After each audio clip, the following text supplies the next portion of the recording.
Hello, everyone, and welcome to the Scandalous Scandal Recap. This Thursday, October the 2nd, 2014, at 11:09. We're a few minutes behind schedule, but we thank you for joining us and for tuning in. I'm Larry Brown Jr., and I'm joined by. Hi, everyone. I'm Janiyah Wright. So happy to be with you this evening. Absolutely. We are going to go ahead and jump into this. Tonight, we experienced the State of the Union on season four, episode two of our favorite show on well, not a, I wouldn't say the favorite show on ABC because there are some other great shows on ABC as well, but our favorite show to chat about, Scandal. Tonight, Yeah. we opened up with Jake and Olivia jogging through the park, Janiyah. Jake is talking about got this hotel room. He never said which hotel in DC it was. I'm thinking it's maybe the W Hotel since it's near the White House, potentially near Olivia's apartment downtown DC and Northwest somewhere. Yeah, And I I'm like, personally, I'm willing to check every room 207 in every hotel in DC. Jake is behind one of those doors. But that's okay, just me. but let me just throw this in there. Is it bad that I really wanted Shonda to make Jake be in like room 112, like just as a shout out to like nostalgia to like R&B stuff? You're the only one that would have caught that. So I'm sad she didn't do it because that would have been a revelation for the rest of us. So but we saw this whole thing where Jake was like setting it up where he was going to be in this hotel room for like the booty calls. He knows what Olivia's situation is in DC now that they're back, and he's like, "Look, I'm just trying to just jump off with you. That's all I'm really trying to do. Here's the hotel. I got this hotel set up for booty calls." Do you think that Olivia really would have been down for that, not knowing what you know now the episode happened? Do you think she was responding honestly in that moment to Jake? You know what? Here's the thing about Olivia. At this point, I feel like she is just confused. You know, what she really needs is some time alone. She didn't have that. I mean, she stepped away from her life for a minute, but she took one of her distractions with her. And so, as far as I'm concerned, Olivia needs some me time to figure out what she wants to do. And until she does that, she's just confused, LBJ. So I think she's just, flailing in the wind. And I think in that moment she was being honest, but who knows? I mean, we've all been in those spaces where, you just need a beat. And she just hasn't had that time. So I think Jake is doing the right thing. She needs some space. Well, if you all agree or disagree, let us know by joining us in the Q&A. If you're watching us on Google Plus, you can click on the side of the screen and type your questions or your comments. And if you like somebody else's question or comment, go ahead and click the plus button. It'll bump it up higher on the list. We'll be able to answer that. If something's happening in the conversation and you like it, click the thumbs up button. If you don't like it, click the thumbs down button. I got thumbs down quite a few times last week while we were conversing. But I do agree with you, Janiyah, on that. Like everybody might need their space. However, you might want to do whatever you want to do as an adult, moving about the country. But we move from there. We move from Jake. We move from Jake and Olivia.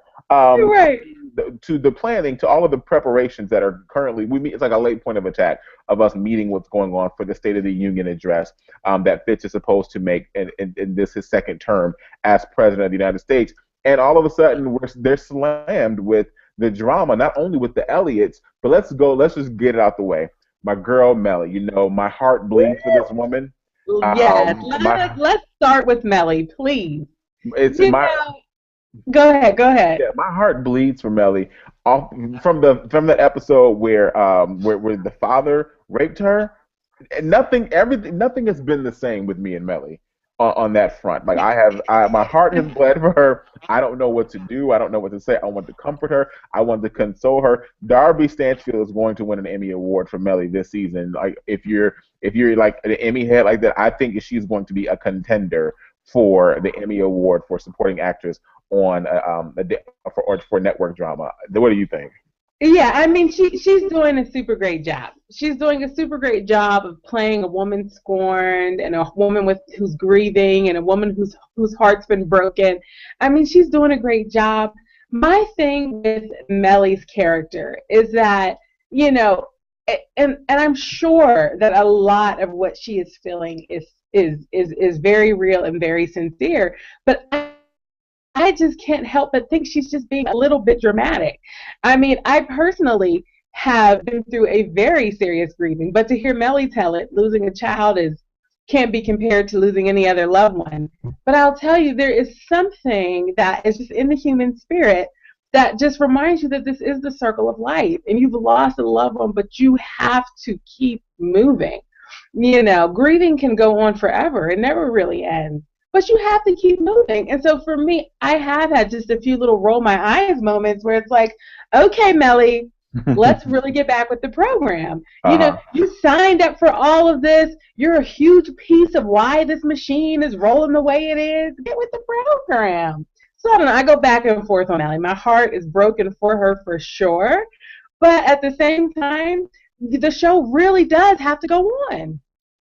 Exactly, and I mean the show has to go on, and that's one of the sayings that we learn in show business, or some people like to say it is really the business of show. You have to figure out what your place is going to be for the front line, what your front is going to be, what is your message going to be to your public, because they are looking to you. Cue Whitney Houston, I look to you, I look to you, I look to you. Yes. No, but seriously, like Mellie really needs to get it together. All I need is some glitter. I just need some random glitter falling from the ceiling. I look to you. Tribute to Whitney. Right. R.I.P. R.I.P. Whitney. Hashtag R.I.P. Whitney. Rest in peace, Whitney Houston. We look to you. But I think that Mellie is in a really, really, really weird place. But as a side note, let's give a shout out to the fried chicken that Mellie was completely crushing. That the made for her Southern fried chicken. Can we just take a moment and pause and talk about how it's okay, like it's okay to mourn and grieve, and being politically correct and everything. Like I love all people and everything, but we know the connotation that fried chicken has with African Americans. But it is clear that only African Americans don't eat fried chicken when we're happy, and we don't eat fried chicken when we're grieving and mourning. Everybody else eats fried chicken. It is okay to eat fried chicken if you are grieving. That's just an aside. Absolutely. I mean, it's a Southern comfort food. You know, there aren't a lot of frankly, the list of foods that are truly like American traditions. It's really not that long a list. But when it comes down to fried chicken, that is a Southern tradition. It is a comfort food. And Mellie had not one or two pieces of chicken. Mellie had a good 15 pieces of chicken. I mean, and she was just so excited about her revelation. She said, "Did you know you can just call the chef and tell him you want fried chicken? Right. For you." She was elated. She was so excited about that chicken, LBJ. I mean, but I've been there. I've been there. Wait, she was so excited about the chicken, Janiyah, that she used the chicken as a prop. She was like, "This is going to be the Fitzgerald show, the Fitzgerald Graham show." She took the drumstick and was waving it in front of Abby's face when Abby was trying to get her trying to convince her to come to the State of the Union address, which, by the way, was an awesome monologue on Abby's behalf. When she gave her that pep talk, she's like, "Look, girl, you got to get it together. Do you not remember Jackie O, who had her husband's blood splattered all over her, and within 90 minutes, get to stand next to Lyndon Baines Johnson, LBJ, not me, but the president, and they had to say, I'm going to stand next to this man and let him be the president. My husband's dead." And she's like, Abby surprised herself. Not only us, but she surprised herself. Yes, she did. She was shocked, LBJ. When she finished her Olivia speech, she looked to the left and the right. She couldn't believe the words that come out of her mouth. She was completely shocked. But let me just say, Abby, you know, your character to me has been random for quite a while. I didn't know where we were going with you. When you came in the room, I was not happy to see you. You know, when you left, I had no emotion, because to me you felt like just a non-character, a non-issue. But today, Abby, she made her presence known, and she was letting that White House know, listen, Olivia does not work here. I work here. I'm going to get Mellie to this speech. She walked herself right on out there to that terrace, LBJ, and that is exactly what she did. And it was so crazy because Fitz could not get Mellie to go. Right. Cyrus, with all of his trickeries, could not get Mellie to go. Abby marched herself right out there, and she got Mellie to go. Did you think Mellie was going to go, LBJ? I did. I believed that Mellie was going to go. I didn't think that Mellie was going to be in a place where she was going to really, like, Mellie had to have a realization that she helped build this, and she was not, she a part of her her pride got in the way and said, her pride stepped in rather and said, I'm going to rescue you and help you salvage what you helped to build. We are not going down like this. So suck it up and go. And she was rewarded in some of the moments at that State of the Union. So I do think that a part of me did feel that she was going to go. I didn't think that if she did not go, if it would look like she wasn't going to go, I thought in my mind that Olivia was going to have to step in and help get Mellie there, which is going to be all kinds of blow-ups and everything else that goes along with that. Coffee Light and Sweet says in our Q&A, welcome back, Coffee Light and Sweet. Coffee Light and Sweet, her question is live now. Her statement, hey y'all, so good to be back. Woo woo. We missed you, Coffee Light and Sweet. Woo, welcome back. We're so happy to have you. But she also states here, she says that Abby's tough love speech to Mellie on the balcony was brave and needed. Enough kid gloves. It was time to go in, and Abby did just that. She did. Abby did just that, and I think Cyrus's comment to her was really like the way to kind of like soften the whole thing. Like, hey, sister girl, hey, fried chicken sister. I know what it's like to eat the fried chicken, and I also know what it's like to love someone and miss them.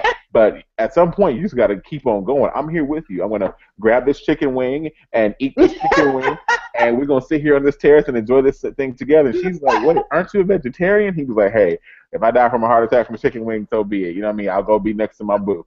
And that's how they rolled. Yeah, and you know what, LBJ, let's talk about that State of the Union speech there for a minute. Fitz there in that moment, he saw his window to get his speech approved by his speech approver, Miss Olivia Pope. And he took that opportunity. She tried to draw the line. No, this is Abby's space. I don't want to interfere. I'm paraphrasing. And he said, you owe me at least that. At least that. What did you think about that, LBJ? Fitz telling Olivia that she owed him something? I had a moment. No, I mean, remember, they've got connections. They've got all kinds of connections that like stem back to, electrical cabinets and closets. They've got connections that go back to Vermont where he built a home for this woman. They've got connections that go to her being at his side in the hospital in D.C. when he was shot, and she was the only one who could come in. They've got connections out the wazoo. They've got connections we haven't even delved into, if you ask me. And I think that it was his way of saying, come back, I need you, I want you. But he could not say that. As the president, as Fitz, as the homie, he could not say that because he didn't know if Power was watching on a camera somewhere, if Daddy Pope was somewhere watching this whole thing exchange. He's like, let me soften this, let me reel her in because I know I've got the power to make her lips quiver, and I'm going to come in here and get her engaged. I'm going to get her engaged by something I know that she loves, and she loves this kind of work. And so that's just what he did. And he gave in and delivered on the speech that she told him. That was a winning speech. That was a winning speech. It was definitely a winning speech, LBJ, but it's so crazy. When he was there in that moment saying to Olivia, you owe me at least that, I took it a totally different way. I didn't think about it as him referencing their history together. I somehow in my mind went to, the fact that we know that it was Olivia's mom that killed his son. And I don't know, I kind of felt like when he said, you owe me, I don't know, mentally I went there. Mentally, I felt like he was like, somehow I thought he was making the connection to this larger drama that Olivia has directly, indirectly brought into his life. But you know what, LBJ, you're right. Whatever Olivia said, did, she gave him the spark he needed because that speech was a winning speech. But I will tell you the irony was not lost on me that speech, which was so profound and absolutely reinforced his place in America's mind, was also something that would bring him and Mellie closer together, right? Oh, so once again, Olivia Pope pushing Fitz into Mellie's arms, right? Once again.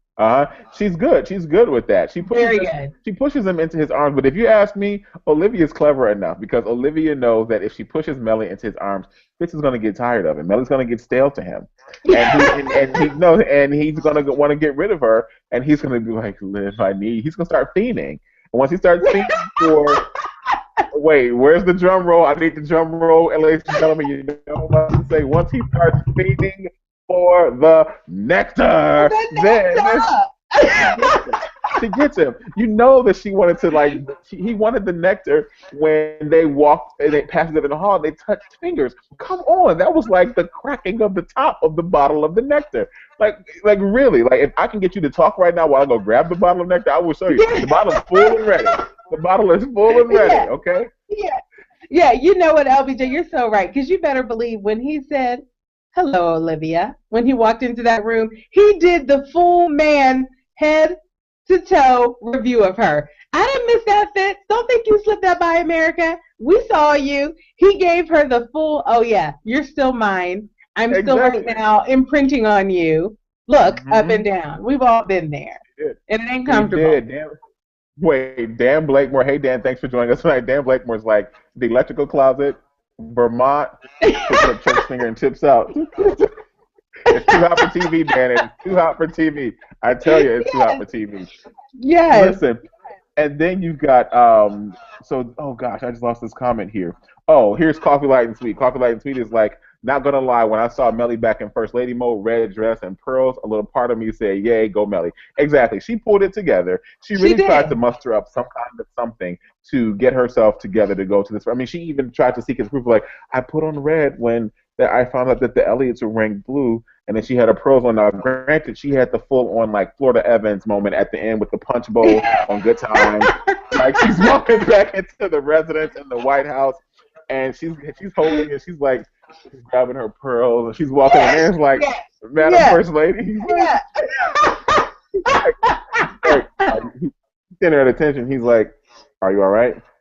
I'm fine. And she's walking like, mind you, she's been walking in Uggs for like the last few months. Okay? Yes, she has. Yes. And then after that, she's tiptoeing like, oh, my feet hurt. Oh, my feet hurt. Oh, my feet hurt. Then she takes off the shoes. Yes, and then she just collapses in the middle of, I guess that was some office. It wasn't the Oval Office, but she was in some office or some room in the residence of the White House and completely loses it like Florida Evans. On the thing, and I think she needed that moment. It was like her big release that she probably has not had since her son's death. Well, you know what, LBJ, it's so crazy because I was shocked at her moment after that speech. What I wanted her to do after the speech and after all the lights, the cameras had gone away, I wanted her to, in her quiet moment, to sigh and have a moment where she concluded to herself, you know what? It is time to get back to the business of living. But that's not what happened. She went right back into the darkness. She went right back into the depths of despair. I really, truly, I wanted something to be awakened in her. I mean, because what Abby said was true. You know what, Mellie? Everybody doesn't get to grieve this way. You know, you're being a little selfish now. It's time to get your life going. So anyway, I was hoping Mellie would find some renewal in getting herself cleaned up and going out and playing that role that has energized her for so many years. I mean, it's been her purpose. And but no, she found herself right back in darkness, LBJ, right back in the depths of despair. She's slipping into darkness. Zoe Mills says, Mellie has always held a special place in my heart and my mind, the character developer side of me. She is a water sign with a flair for the dramatic. That does not negate the fact that she is hurting. I think that's a great way to kind of sum up Mellie. Now Zoe Mills, we can talk deeper about like the water signs and stuff like that, but it was very poetic, if you will, what you just wrote about Mellie. I think that's pretty awesome. But as we were talking about the State of the Union, can we take a moment, ladies and gentlemen, and just look at Jania's environment? And Jania is actually in what seems to be a hotel room. And I know for a fact Jania is in a hotel room because she told me. But Jania, I think, just flew back on the plane with the Elliots because you are in New Mexico, Jania, right? I am in random schmandom New Mexico. And let me tell you, I was excited to come to New Mexico. I'm here for just a few days. I was so excited to get here. And I will just tell you, maybe I'm not doing a good job of Googling, but I'm not finding very much to do in Albuquerque. So, so I wish I could know the Elliott's address, so maybe we can go out to dinner or something. Kind of looking for something to do. But Mr. Elliott, because Olivia suggested that they get a divorce. How about that? How about that divorce that she suggested for the Elliots? Did you notice how she like Absolutely. offered her services for free for them? The real Judy Smith would not offer services for free, if you Oh ask no me. no no! Judy Smith is not ever going to even utter the FREE. Those four letters never go together for her. She's never going to utter that. Right. The But you only know thing, what? only thing free for Judy Smith is salvation. Right.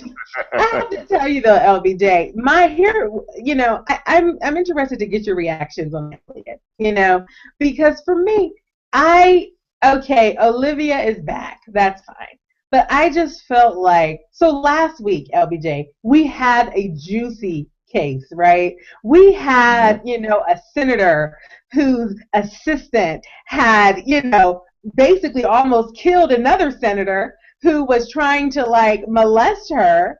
And then, the female senators covering up for the assistant and blah, blah, blah. It was such a juicy case. And I was so excited. I thought, oh my gosh, the cases are back. And what did we get this time? This super duper contrived, oh, this couple hates each other, but we really need them to come to this event. Olivia, it's your job to get them to this event. To me, this did not seem like something worthy of the time of Pope and Associates. It just felt really, really contrived. I think there could have been another way to get Olivia involved in the State of the Union process. Well, I think that they had to get Olivia involved because they needed it to be a success. You had all of the tabloids talking about the first lady, and you also had the hearings going on for the Attorney General David Rosen. There were all these different elements that were going on in politics where they needed a successful State of the Union president's race in weeks to come following the State of the Union address. So let's get the Elliots here. We've got a double. We're talking about gun violence. We're going to go across the aisles now with as with Fitz as a Republican president. We're going to cross the aisles and talk about gun violence or gun control, and we're going to bring not one but two people in. They even pulled from like the Mm-hmm. Gabby Gifford story and a few other stories to kind of make this thing up where they're going to focus on that. So we're talking both sides of the aisle here. In addition to that, we're also adding the humanistic element of putting the faces to the stories and things like Right. that. But still lacked pizzazz. So who can pull this pizzazz out? Olivia Pope. And we needed first of all, they knew they needed her when the Elliots, their stars were not going to be there. So Cyrus is like, well, the only way we can get her here is if I blackmail her butt. So I've got to tell her, I know that B613 account that you have, and I will put the whole thing up, and the IRS will be knocking on your door saying, what happened to what's all that money the U.S. government deposited into your account? And she's like, I'm not scared of the IRS. Like, okay, whatever, Cyrus.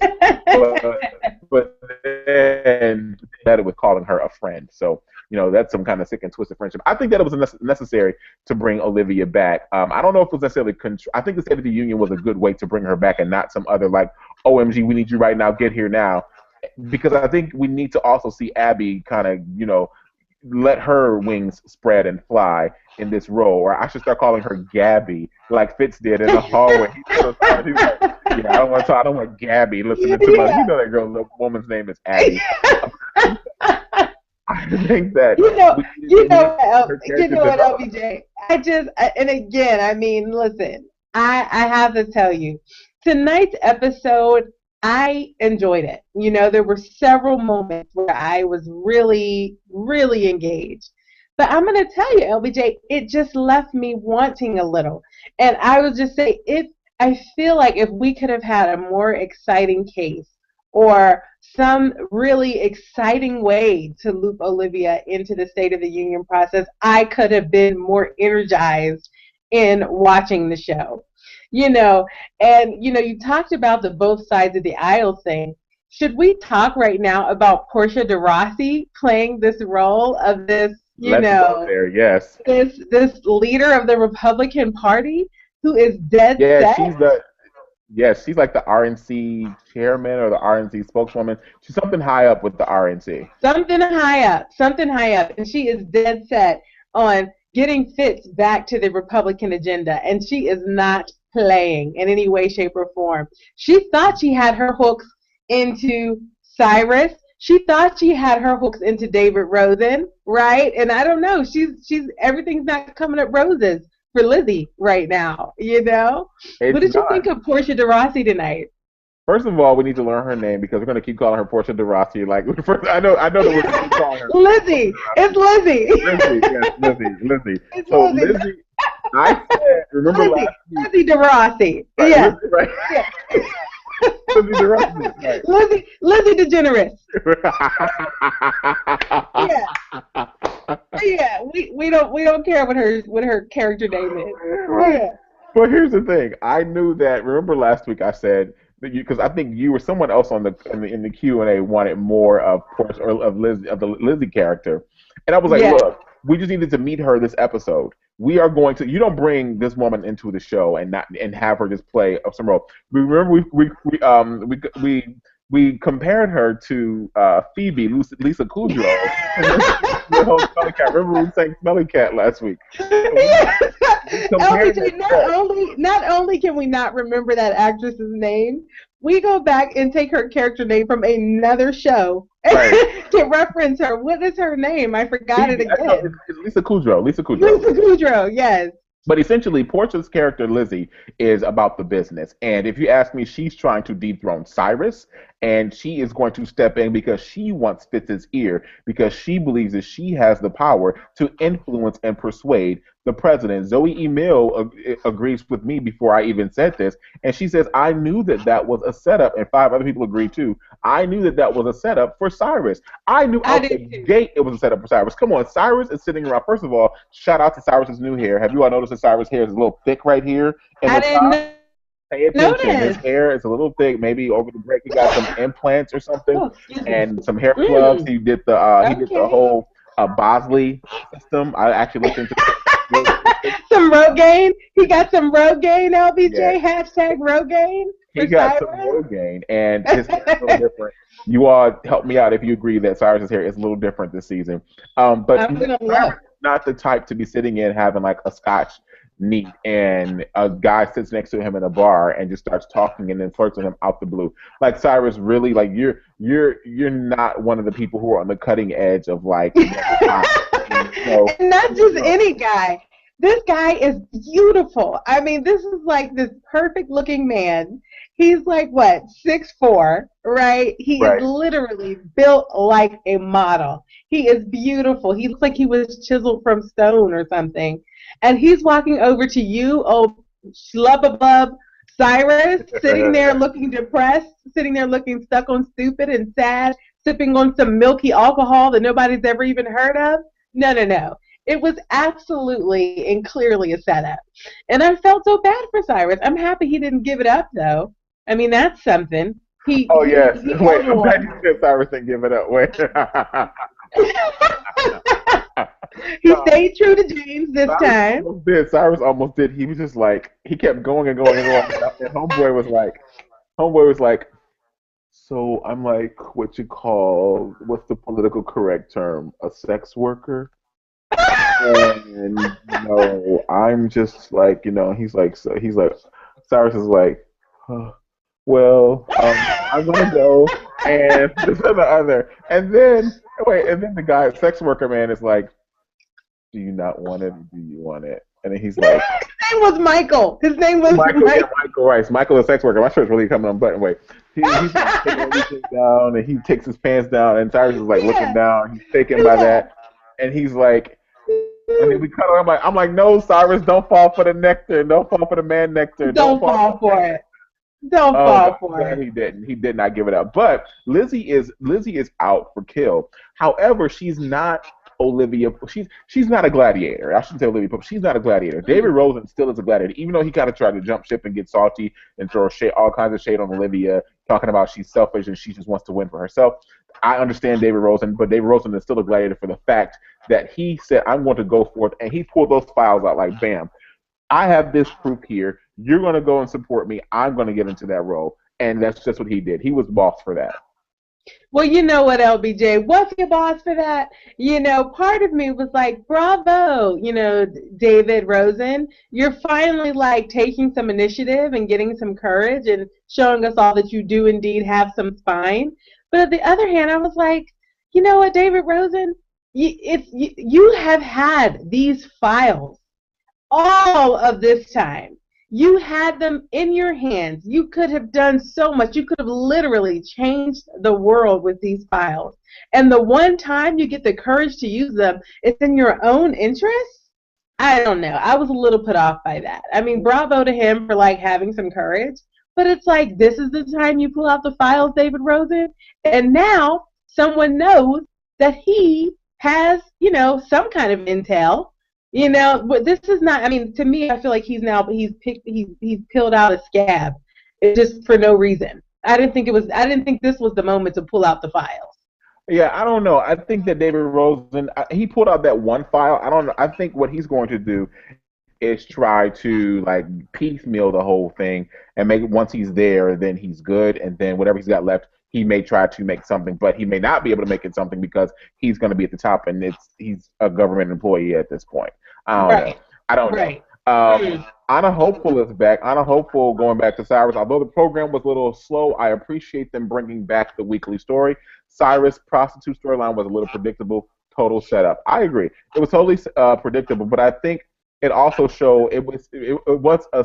Now, are you saying, Anna Hopeful, that it was a setup for like Cyrus, or was it the setup for episodes to come? Because I think that it was just the entry level issue that Cyrus is going to have to deal with Michael the sex worker as this season progresses. And it may not even be Michael the entire time, but it's really Geppetto / Lizzie / oh gosh, Ellen DeGeneres' wife / Brandy's brother / whatever her name is. I lost her name. Yeah. Her. And yeah.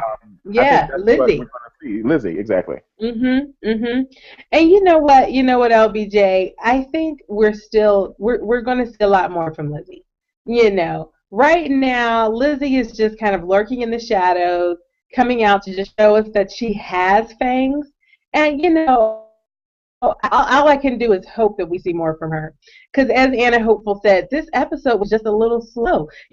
Maybe some juice from the Lizzie character could have helped us. I don't know, LBJ. I just, maybe I just want more venom from Lizzie. Maybe I just want more action.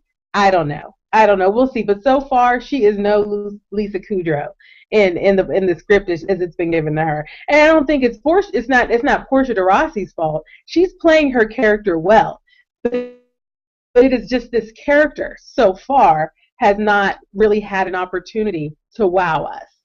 So, and I wonder, LBJ, if it was not an actress that we already know and love, will we even give a thought to this character? I mean, frankly, if it wasn't Portia de Rossi, we probably wouldn't be talking about it.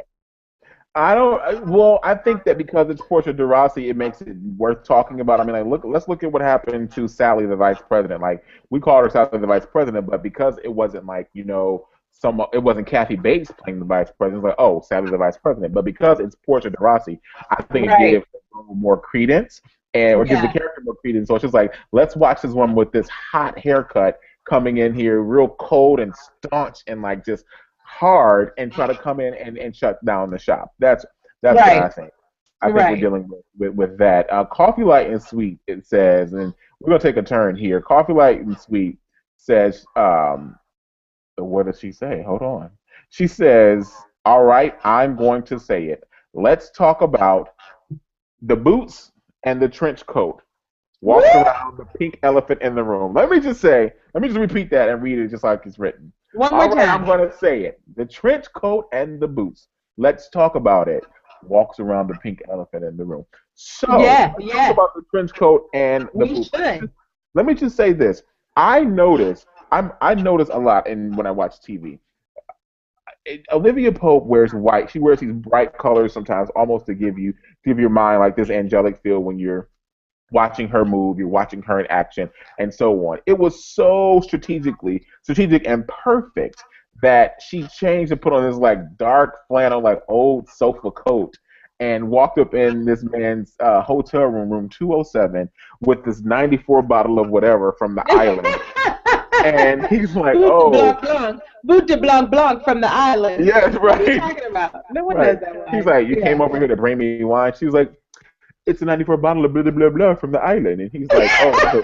And he's like, so is this a booty call? She's like, no, I don't need to summon you to tell you to come over to me. I can just come and visit you. I don't have to have a booty call to come over and visit you. And then she says, what does she say, Janiyah? She says, what?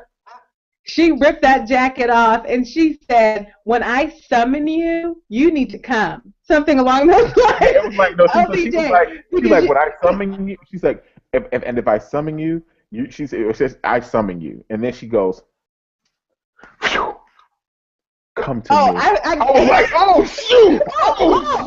LBJ. I was like, Sherry Washington, you have a daughter now. Oh, no. LBJ, I wrote the quote down, actually. Okay? Because we have to flash back to a little earlier in the episode. When Jake they were on the phone, she called him one night because she was feeling lonely. She didn't have any popcorn, I guess. She was feeling lonely. She was feeling lonely because she saw that Fitz. That's why she felt lonely. Yes, it was. She had a burning in her loins. She had a craving for nectar. She did. No one there. And she called up Jake, and Jake reminded her of the terms of their agreement. He said, no, I'm available for booty calls. You can't just summon me. And she said, oh, I don't like this. He said, well, don't like it. And he hung up, what? Directly on her, LBJ.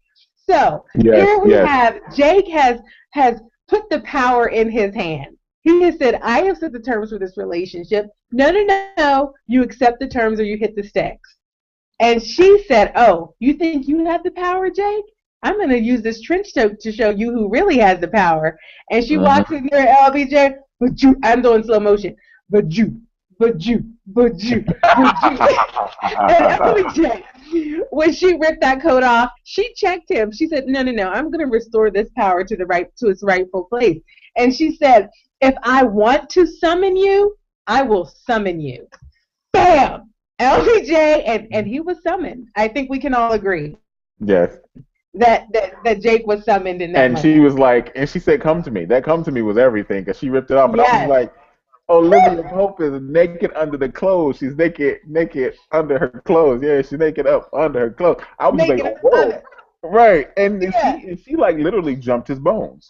She did. Jumped his bones. Now, we're talking about the coat, Coffee Light and Sweet. You brought up the coat and the boots. However, everybody is not agreeing with you as relates to coat and boots and things like that. Because Deborah Battle, welcome back. Thanks for joining us again tonight. Deborah says, was this show an epic fail in fashion and music tonight?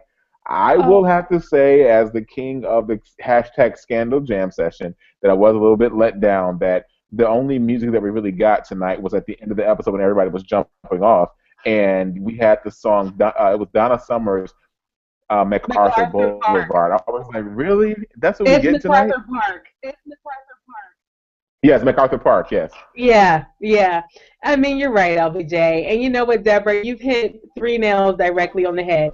I mean, there were just a lot of fails on this episode. We didn't have, I don't know what it is. Normally when, Olivia walks in the room, you feel a little something. And I just didn't feel it. And maybe it was the fashion. Maybe it was the music missing. I don't know. Maybe it's, the 9 o'clock, the earlier time slot. Who knows? But we're missing some of the Zaza. What do people say? The Zazazoo? What does it say? What do you mean? Do you mean the je ne sais quoi? The Zazazoo. Let's use je ne sais quoi so I remember the other one. Yeah, je ne sais quoi, some of the zhuzh. Yeah, I don't know. Like the spice, LBJ, the fire. Yeah. It didn't work. I didn't get it. I got you. Well, PhD Bound 10 is like, she says, yay, I'm finally able to see and hear my crew. We love you, PhD Bound 10.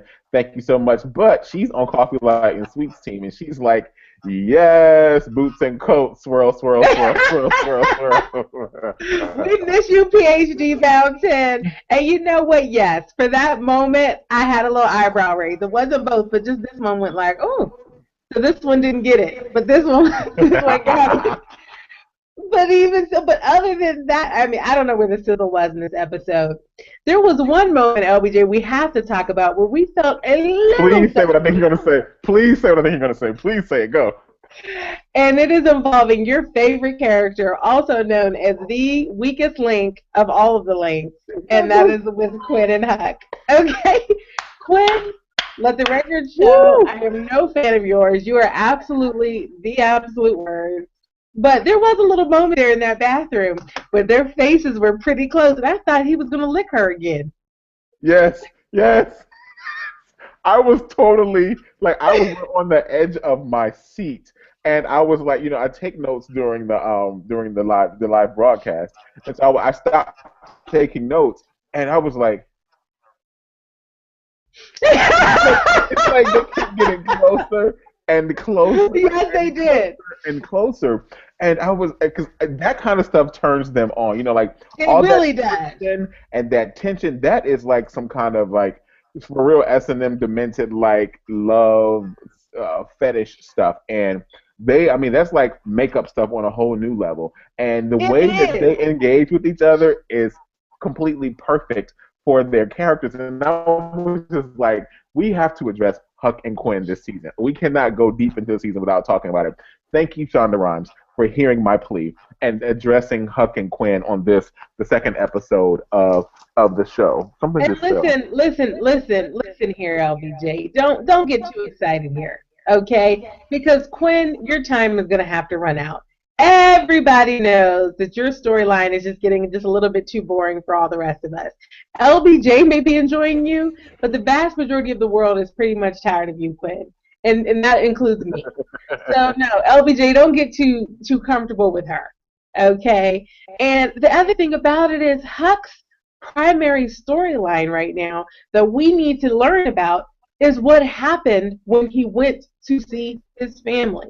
It's not even about Quinn.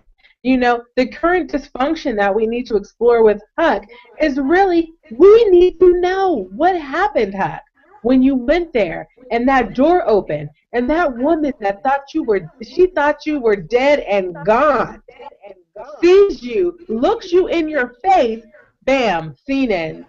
What happened? So I'm interested in that dynamic with Huck, less of his dysfunctional, I'm ripping your teeth out, now I'm making out with you dynamic that he has with Quinn. I just want to make sure that we get a lick in before we get to like episode 5 this season. Like somebody needs to lick somebody's face, and they need to just communicate how they communicate, doing what they like to do. So listen here, Michelle Janae is trying to help you out. Hey Michelle, Michelle's trying to help you out. Michelle's like, do you mean? Michelle says "ba va voom." Is that what you're talking about, Janaya? Thank you. Thank you, Michelle. I don't know what. I'm tired. I was making stuff up. I'm in Albuquerque. I'm all confused and oriented. I don't know. I was very confused. Thank you. The Yeah. mama boom, we're missing it. Anyway, I want it from Huck and Quinn. Let the record show. I don't want it. Let the record show. So Yolanda Baker talks about something that I think that we definitely need to address for the sake of social media and the show. And she's like, and what is up with Jake investigating Harrison Wright's murder? Jake is investigating Harrison Wright's murder for obvious reasons. I think Yolanda, like he needs to figure out what really went down. To if you ask me, his real reason for investigating all this is like, why the heck did I have to come off this island with Olivia? Like he needs to, because I have a job to do, according to me, and Jake's job is to protect Olivia because that has been his mission based off of Rowan Pope. That's what I think. But let's also shout out though that last week, if you all are on social media, if you haven't seen this, go look it up on. You can Google this, and I'm sure that you can still see the tweets out there. But last week, Columbus Short, who played Harrison Wright, hosted a Scandal watch party in Atlanta, and while the broadcast was live, he's tweeting the entire funeral scene like, at Shonda Rhimes, show the body at Shonda Rhimes. I don't believe that he's gone yet, Shonda. Everybody, don't believe it. Ask Shonda to show the body. Ask Shonda to show the body. This and the other. Then what happens? The following week, Shonda shows the body. He was tweeting so much craziness that Rowan Pope, people's names are escaped. I must really be tired tonight. But Daddy Pope tweeted, what is his name? Joe Morton. Eli. Joe Morton. Yes, Joe Morton tweeted. Joe Morton is like, look, man, this is Scandal, not Walking Dead. Like you're not coming back to life. Like it is over. You are fired. Like come on, chill out. Yeah. Tonight, to ease everybody's worries and things, Shonda Rhimes showed you the toe tag. Harrison Wright, he is gone, people. We have to accept that. Yeah. Harrison Wright is gone. And we tipped a 40 for him last week, LBJ. We We had a did. funeral for him. We Well, we we've or laid my him now to mason rest. jar of ice water. Yeah. We've laid him now to rest. Hopefully Quinn will be next. You know. Don't But even. Don't LBJ, even. what is up with Jake investigating this? You're saying he's doing this to get favor from Olivia?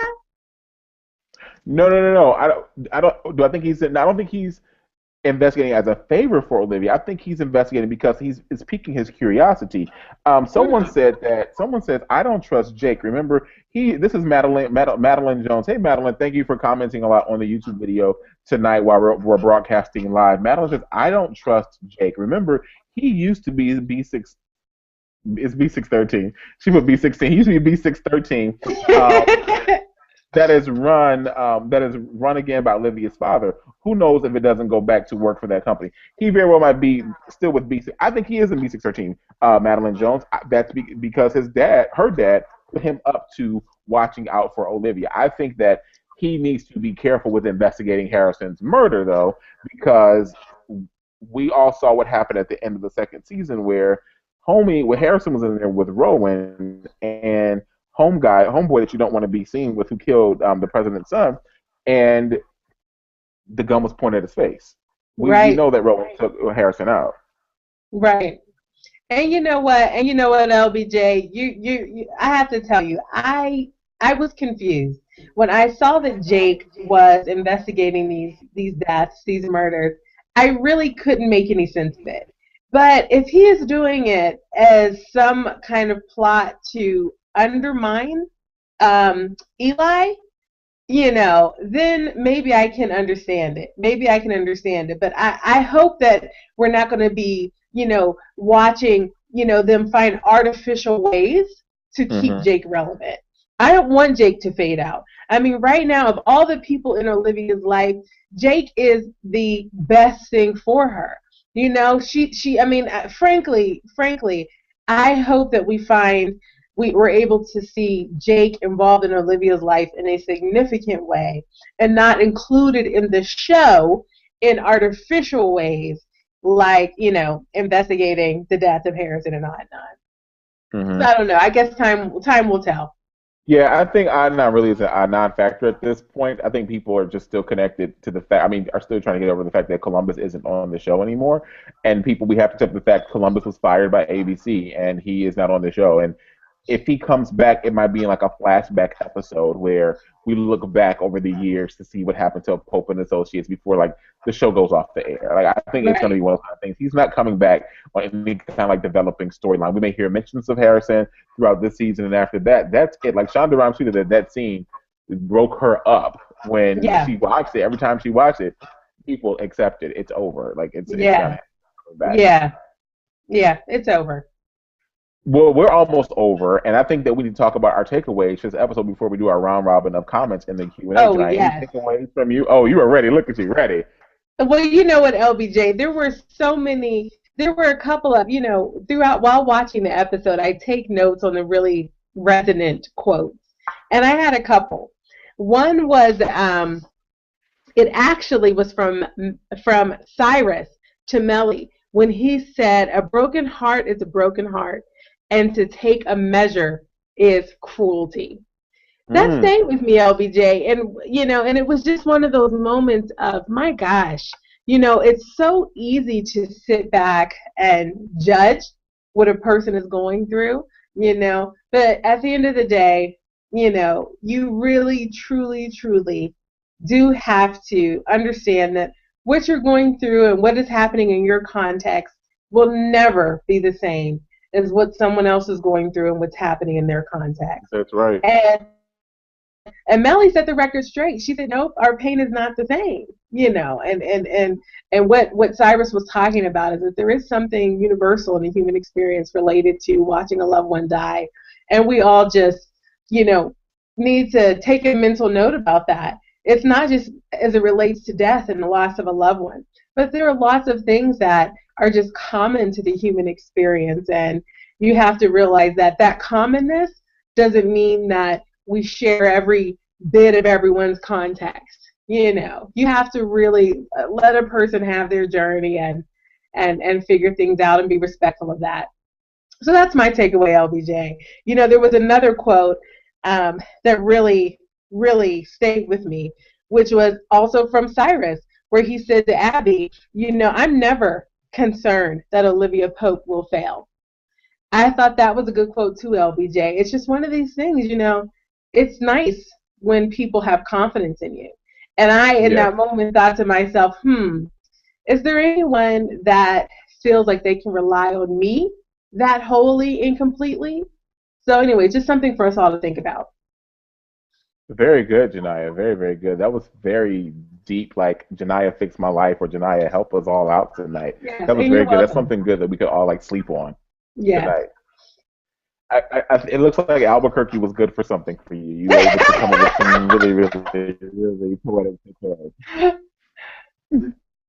What's Shout your out, takeaway, shout out to the LBJ? ABQ for Janiyah. Say it again. What's your takeaway, LBJ?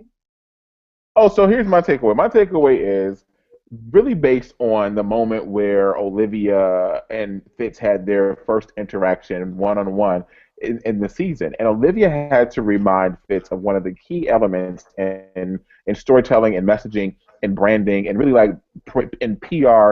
And that's really manage your own message. Ooh. Don't let anybody else. I've said this before, but in like another moment in our talks. But my takeaway today is manage your own message. Tell Ooh. your own story. Tell your story. There's no reason why the first lady was in the tabloids and the president like didn't make a statement. Why not make a statement? You control that. Once it comes out of your mouth, then people will listen and understand and respect what you say. And if it is Right. believable, you have then won the people's opinion, and you have to rest and reside with that and continue living and being in your life. And that's what Fitz did.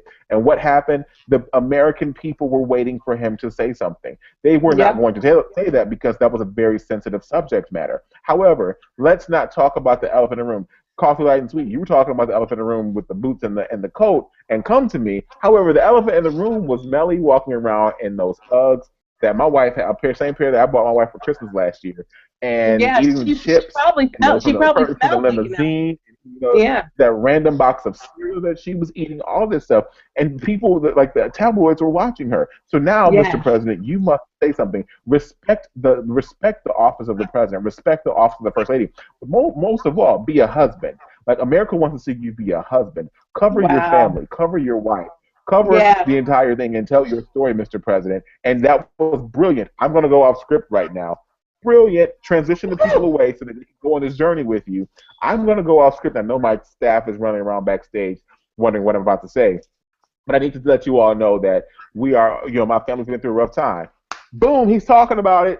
Go Twitter, go CNN, go Facebook, go Yes. AP, go all the news wires. Yes. People are going to go crazy about the president talking about his wife.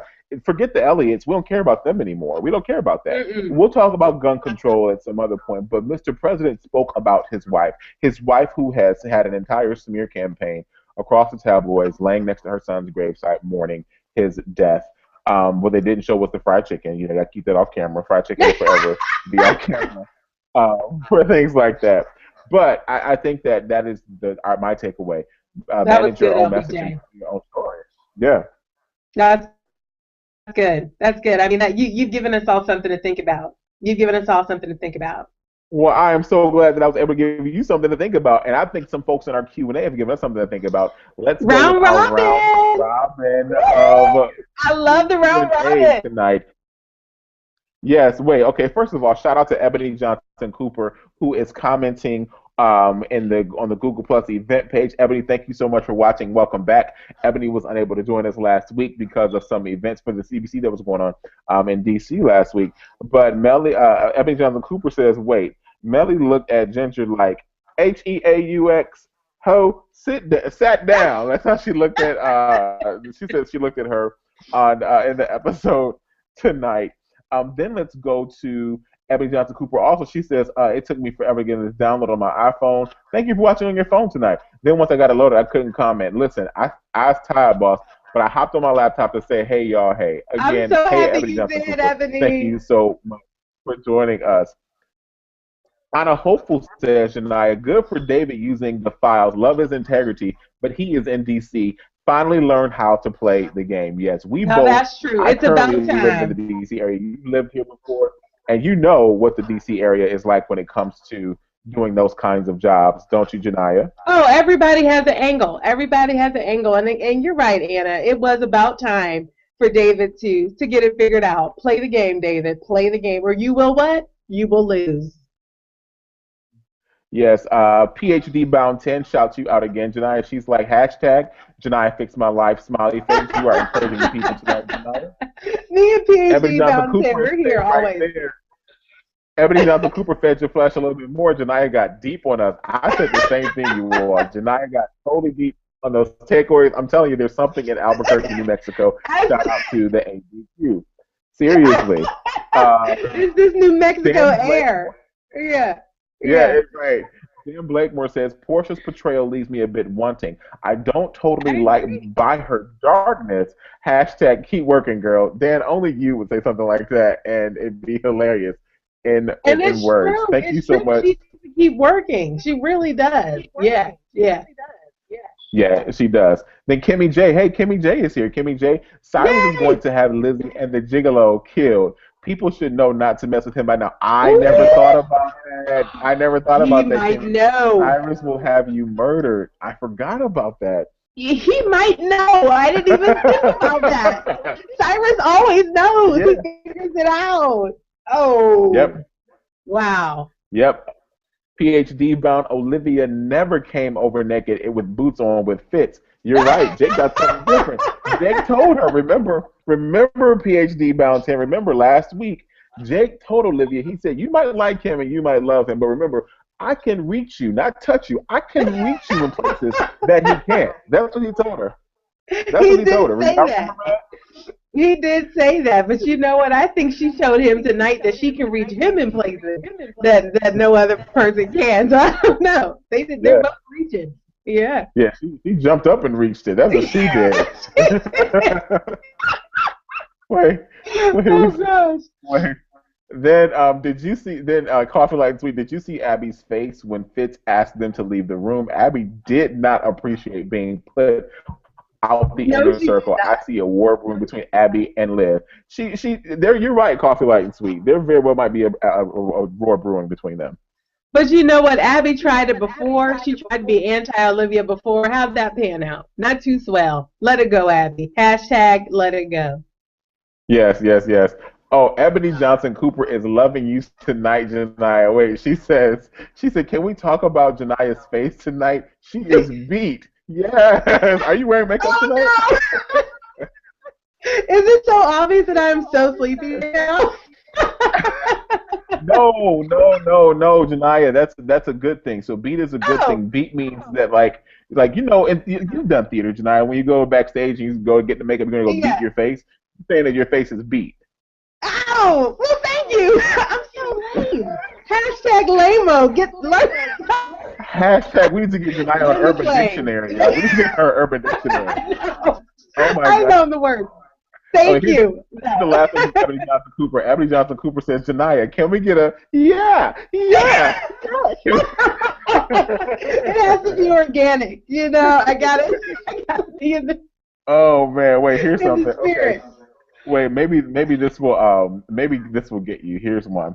Um here's something. So Dan Blakemore says, I was right there with you both on hashtag Huckleberry Quinn in the bathroom. Oh my Huckleberry Quinn god. of everything, man. I love that hashtag. I think we need to use Huckleberry Quinn for the Oh, rest of this. We talk about Huck and Quinn. We are going to use Huckleberry Quinn. If you are wait. a scandal recap watch, Huckleberry Quinn is our hashtag for them. All right. You know what, Dan? You just made me like Quinn a little bit more because of that hashtag. I mean, you just literally took her up about 11 notches because I like that hashtag so much. That's so good. There's another Huckleberry person that's Quinn. here.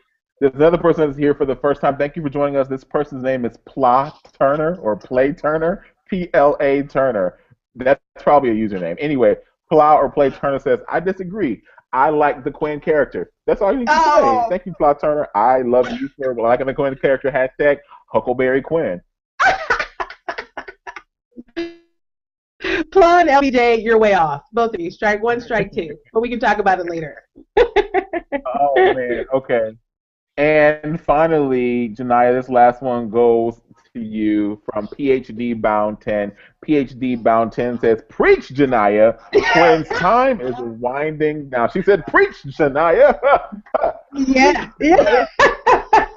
Get her out of here. Quinn, you gotta go. You gotta go. Oh, God, whatever. You all can keep all your little Quinn jokes and your Quinn hate to yourself. Let me just say that I enjoy Quinn. Quinn is my favorite character on the show. I probably will say that for him every recap that we do from here on out. So, Huckleberry Quinn. Right, hashtag Huckleberry Quinn. Well, y'all, that's our scandal recap for the evening. We appreciate you for joining us. We love you for watching. Thank you for staying up with us and watching. Tell a friend about the Scandalous Scandal Recap. Remember, if you're going to talk about it or share it, just use the hashtag Scandal Recap tag that's at the bottom of my name and the bottom of Janaya's name as well on the screen. Janaya, any last thoughts before we go tonight? No, just such a super fun chat. Thank you, everybody. Can't wait to see you next week. Excellent. And remember, also for next week, we won't be on Thursday because I will actually be away. Jania's in New Mexico this week traveling. However, I will be out of the States next Thursday. So we will actually have our West Coast brothers and sisters join the Scandalous Scandal Recap the following week before we broadcast for the season 4 episode. We'll do episode 3 and 4 in the same week. So rewatch this next week. Write your notes, make comments on the YouTube video, post the YouTube link on your Facebook page, share it with your friends, get everybody talking about it so that we can do 2 episodes in 1 week. And we're going to invite the West Coast folks to talk about next week's episode a few days later. Make sure you go into the Google Plus community and like the page so that you can join the events and get all the little chats and stuff before we begin.